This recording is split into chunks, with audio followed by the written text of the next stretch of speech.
Welcome back. రాష్ట్రపతి ఎన్నికల్లో రాజకీయాలు ఈనాటివి కావా? వర్తమాన పరిస్థితులకు అనుగుణంగానే రాష్ట్రపతి అభ్యర్థుల ఎంపిక జరుగుతుందా? మన ప్రజాస్వామ్యంలో రాష్ట్రపతి పదవంటే ఉత్సవ విగ్రహమేనా? మన దేశంలో రాష్ట్రపతి అంటే రబ్బరు స్టాంపేనా? ఆ అభిప్రాయాన్ని నిజం చేసిందెవరు? కాదని హోదాను నిలుపు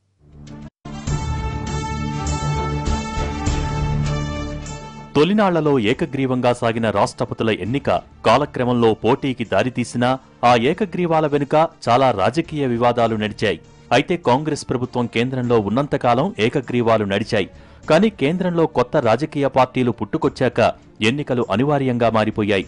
1977లో నీలం సంజీవరెడ్డి ఏకగ్రీవ ఎన్నిక తర్వాత ఇప్పటివరకు రాష్ట్రపతి పదవికి ఎన్నికలు జరుగుతూనే వచ్చాయి. దేశ రాష్ట్రపతిగా ఉండే వ్యక్తి రాజనీతిజ్ఞుడు, సాత్వికుడిగా ఉండాలన్నది తొలినాళ్లలో ఉన్న రాష్ట్రపతిగా బాబు రాజేంద్ర ప్రసాద్ను చెయ్యాలంటూ సర్దార్ వల్లభాయ్ పటేల్ ప్రతిపాదన చేసినప్పుడు నెహ్రూ దానిని వ్యతిరేకించారు. గతంలో సోమనాథ్ ఆలయ పునర్నిర్మాణానికి ఆయన పట్టుపట్టడంతో నెహ్రూ ఆయనను మతవాదిగా చెప్పుకొచ్చారు. అంతేకాదు, అప్పటి వరకు భారత్కి గవర్నర్ జనరల్ గా ఉన్న రాజాజీని రాష్ట్రపతిని చెయ్యాలని నెహ్రూ భావించారు. కానీ చివరకు మాత్రం అయిష్టంగానే బాబు రాజేంద్ర ప్రసాద్ను రాష్ట్రపతి చెయ్యటానికి అంగీకరించాల్సి వచ్చింది.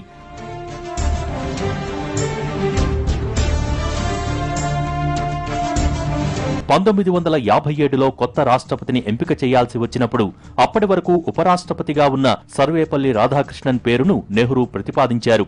కానీ దానికి మౌలానా ఆజాద్ వ్యతిరేకించారు. ఆపై బాబు రాజేంద్ర ప్రసాదే రెండోసారి రాష్ట్రపతిగా కొనసాగారు. 1962లో నెహ్రూ తన అభీష్టం మేరకు రాధాకృష్ణన్ను రాష్ట్రపతిగా నియమించడంలో కీలకంగా ఉన్నారు. అంతలా తనను నెహ్రూ ప్రోత్సహించినా విధి నిర్వహణలో మాత్రం రాధాకృష్ణన్ నిక్కచ్చిగానే ముందుకెళ్లారు. 1962లో చైనా యుద్ధంలో భారత్ ఓటమిని బహిరంగంగానే విమర్శించారు. అప్పటి రక్షణ మంత్రి కృష్ణ మీనన్ను పదవి నుంచి తప్పించాలని డిమాండ్ చేశారు. నెహ్రూ మరణం తర్వాత ఇందిర ప్రధానయ్యాక కూడా ఆమె అప్రజాస్వామిక ధోరణుల్ని తప్పుబట్టారు.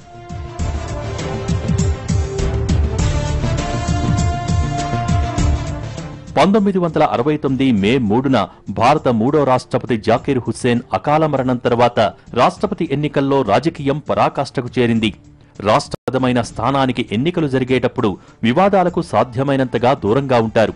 కానీ ఆ ఎన్నికల్లో మాత్రం తీవ్ర స్థాయిలో వివాదం తలెత్తింది.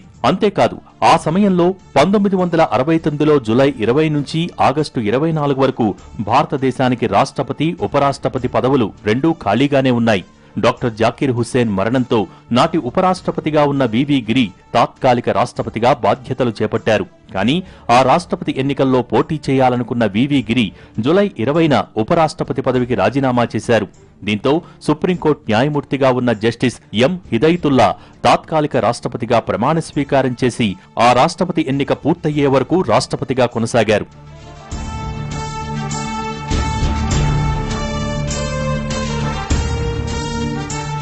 నిజానికి ఈ ఒక్క ఎన్నికల్లోనే అధికార పార్టీ రాష్ట్రపతి అభ్యర్థి ఓటమి పాలయ్యారు. అప్పటికే చాలా కాలంగా రగులుతున్న కాంగ్రెస్ పార్టీ అంతర్గత రాజకీయాలు ఒక్కసారిగా భగ్గుమన్నాయి. ఆ ఎన్నికల్లో కాంగ్రెస్ అధికార అభ్యర్థిగా నీలం సంజీవరెడ్డి బరిలోకి దిగారు. నిజానికి అప్పటి కాంగ్రెస్ నేతల బలం కూడా ఎక్కువగానే ఉంది. కానీ పార్టీలో విభేదాల కారణంగా ఎవరు ఏ కూటమి వైపు ఉన్నారన్న సంగతి మాత్రం బయటపట్టంలేదు. ఆ సమయంలో ప్రధానిగా ఉన్న ఇందిరాగాంధీ పార్టీ శ్రేణులకు ఆత్మ ప్రబోధానుసారం ఓటు వెయ్యమని ఆదేశాలు ఇచ్చారు. ఈ ప్రకటనతో పార్టీలో వ్యతిరేకులందరి ఆట కట్టించేందుకు ఇందిరాగాంధీ పన్నిన పన్నాగం ఫలించి అంతా వివి గిరికి ఓటు వేశారు. దీంతో కాంగ్రెస్ అధికారికంగా నిలబెట్టిన రాష్ట్రపతి అభ్యర్థి సంజీవరెడ్డి ఓటమి పాలయ్యారు. ఆ తదనంతర పరిణామాలతో కాంగ్రెస్ పార్టీ రెండుగా చీలిపోయింది. ఆ ఘటన తర్వాత రాష్ట్రపతి ఎన్నికల్లో ఆ స్థాయిలో ఎప్పుడూ వివాదాలు చోటు చేసుకోలేదు. ఆ ఎన్నికల్లో స్వతంత్ర అభ్యర్థిగా గెలిచిన వరాహగిరి వెంకటగిరి ఇందిరకు పరోక్షంగా అనుకూలంగా వ్యవహరించారు. నిజానికి రాష్ట్రపతి అంటే రబ్బర్ స్టాంప్ అన్న అపప్రతకు కారణమైంది కూడా ఆయనే. అయితే అంత విధేయుడిగా ఉన్న వివి గిరి కూడా 2-3 అంశాలలో ఇందిర నిర్ణయాలను తప్పుబట్టారు. అంతేకాదు, ఆపై రాష్ట్రపతైన ఫక్రుద్దీన్ అలీ అహ్మద్ మీద అదే స్థాయిలో విమర్శలు చెలరేగాయి. తన ఎన్నిక చెల్లదంటూ అలహాబాద్ హైకోర్టు తీర్పు ఇచ్చిన తరువాత ఇందిర ఎమర్జెన్సీకి తెరతీశారు.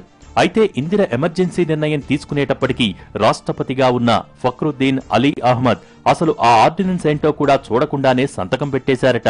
ఆయన బాత్రూంలో ఉండగా ఎవరో వచ్చి ఇందిరా మేడం దీని మీద సంతకం పెట్టమన్నారని చెప్పటం, ఆయన గుడ్డిగా సంతకం పెట్టేయటం ఒకేసారి జరిగిపోయినట్టు అప్పట్లో కథలుగా చెప్పుకున్నారు.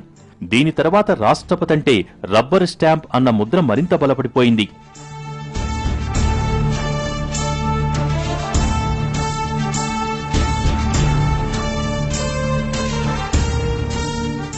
అయితే అందరూ రాష్ట్రపతులు ఇలా లేరు.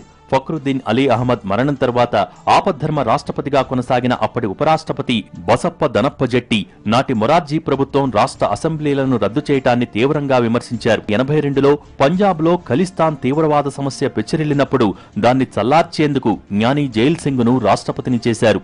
1983లో ఇందిర మరణం తర్వాత ప్రధానైన రాజీవ్ మీద మాత్రం జ్ఞాని జైల్ సింగ్ విమర్శనాత్మక ధోరణిలోనే అడుగులు వేశారు.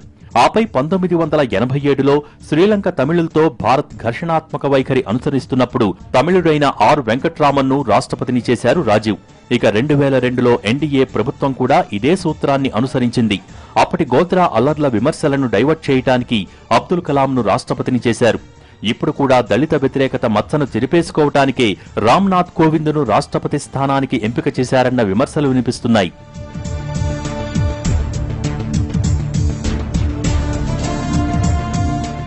రాష్ట్రపతి రబ్బర్ స్టాంప్ అన్న విమర్శలు ఉన్నంత మాత్రాన ఆయనకేమీ అధికారాలు ఉండవని కాదు.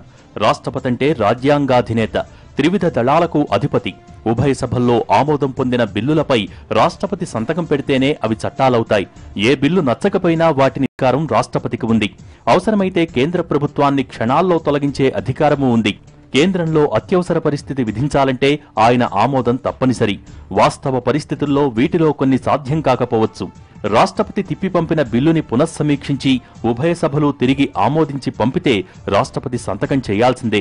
ఎన్డీఏ హయాంలో పోటా బిల్లును పోటోగా మార్చి పంపినప్పుడు అప్పటి రాష్ట్రపతి అబ్దుల్ కలాం తప్పక సంతకం చేయాల్సి వచ్చింది. అయితే ఇప్పటివరకు పనిచేసిన రాష్ట్రపతుల్లో అటు రబ్బరు స్టాంపులు కనిపిస్తారు, ఇటు కేంద్రాన్ని రఫ్ఫాడించిన వాళ్లు కనిపిస్తారు. 4వ రాష్ట్రపతిగా ఎన్నికైన రామ్నాథ్ కోవింద్ ఏ వర్గంలో ఉంటారన్నది వేచి చూడాల్సిందే.